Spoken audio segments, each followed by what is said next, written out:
Hello friends, welcome to Archana's delicious recipes. இன்றைக்கி என்ன பார்க்க போகிறோன்னா, எல்லாருக்கும் ரொம்ப ரொம்ப பிடிச்ச டேஸ்டியான மத்தி மீன் குழம்பு எப்படி செய்யலான்றதை வாங்க பார்க்கலாம். அதுக்கு ஒரு கடாயை சூடு பண்ணிக்கலாம். கடாய் சூடான உடனே 5 டேபிள் ஸ்பூன் அளவு தேங்காய் சேர்த்துக்கலாம். தேங்காய்க்கு பதில் நார்மல் குக்கிங் ஆயில் கூட சேர்த்துக்கலாம். இந்த மீன் குழம்புக்கு எதுக்காக தேங்காய் சேர்த்துறோன்னா இன்னும் அதிகமான சுவை கிடைக்கும், அதனால் நம்ம சேர்க்குறோம். எண்ணெய் சூடான உடனே 1/4 டேபிள் ஸ்பூன் அளவு வெந்தயம், 1/4 டேபிள் ஸ்பூன் அளவு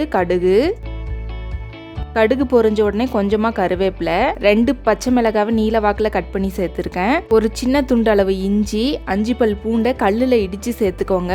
அது மாதிரி சேர்க்கும் பொழுது நமக்கு இன்னும் டேஸ்ட் அதிகமாக இருக்கும், அதனால தான் நம்ம கல்லில் இடித்து சேர்க்குறோம். கூடவே 2 பெரிய வெங்காயத்தை மிக்சியில் அரைச்சி சேர்த்துக்கோங்க. சின்ன வெங்காயம் இருந்தால் அது சேர்த்துக்கோங்க, டேஸ்ட் இன்னும் அதிகமாக இருக்கும். சின்ன வெங்காயம் இல்லாதனால நம்ம பெரிய வெங்காயம் சேர்த்துறோம். சேர்த்துட்டு நல்லா வதக்கி விட்டுருங்க.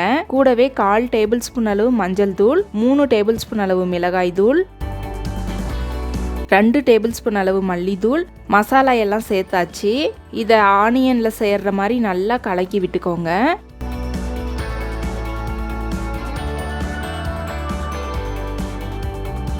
ரெண்டு பெரிய தக்காளியை இது மாதிரி கட் பண்ணி வச்சிருக்கேன், அதை சேர்த்துக்கலாம். சேர்த்துட்டு இது எல்லாத்தையும் நல்லா கலந்து விட்டுக்கோங்க. அடி பிடிக்காமல் இருக்கிறதுக்காக கொஞ்சமாக தண்ணி சேர்த்துக்கலாம். தண்ணி சேர்த்துட்டு இதை எல்லாத்தையும் நல்லா கலந்து விட்டுருங்க.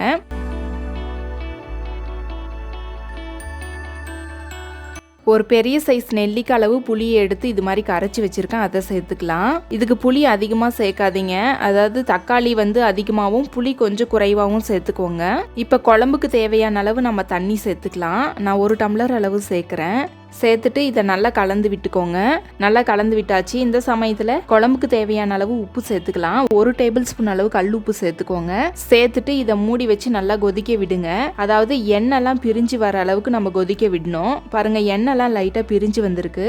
இந்த சமயத்தில் மீனை நம்ம சேர்த்துக்கலாம். 1/2 கிலோ அளவு மத்தி மீனை எடுத்து க்ளீன் பண்ணி வச்சுருக்கேன், அதை நம்ம சேர்த்துக்கலாம். அதாவது மீன் சேர்க்கறதுக்கு முன்னாடியே நம்மளோட குழம்புல உப்பு காரெல்லாம் சரி பார்த்துக்கோங்க. மீன் சேர்த்த பிறகு சேர்க்க வேண்டாம். அப்படி சேர்க்கும் பொழுது மீன்லாம் குழம்புல கலங்கிரும். அதனால் முன்னாடியே கரெக்டாக சரி பார்த்துட்டு அதுக்கப்புறம் மீனை சேர்த்துக்கோங்க.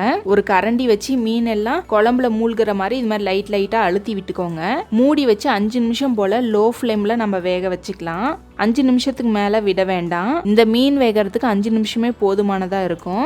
5 நிமிஷத்துக்கு அப்புறம் ஓப்பன் பண்ணிடலாம். பாருங்கள், எண்ணெய்லாம் பிரிஞ்சு நம்மளோட மீன் ரொம்ப சாஃப்டாக சூப்பராக வெந்து வந்துருச்சு. இப்போ நம்ம ஸ்டவ் ஆஃப் பண்ணிக்கலாம். ஸ்டவ் ஆஃப் பண்ணிவிட்டு கரண்டி வச்சு மெதுவாக இது மாதிரி கலந்து விடுங்க. வீடே கமகமக்கிற அளவுக்கு நம்மளோட மீன் குழம்பு 15 நிமிஷத்தில் ரெடி ஆயிருச்சு. கண்டிப்பாக நீங்கள் ட்ரை பண்ணுங்கள். இதே மெத்தடில் ட்ரை பண்ணுங்கள். ட்ரை பண்ணிவிட்டு எப்படி இருந்துச்சுன்னு கமெண்ட் பண்ணுங்கள். என்னுடைய வீடியோ பிடிச்சிருந்தா லைக் பண்ணுங்கள், சப்ஸ்கிரைப் பண்ணுங்கள், மறக்காமல் ஷேர் பண்ணுங்கள்.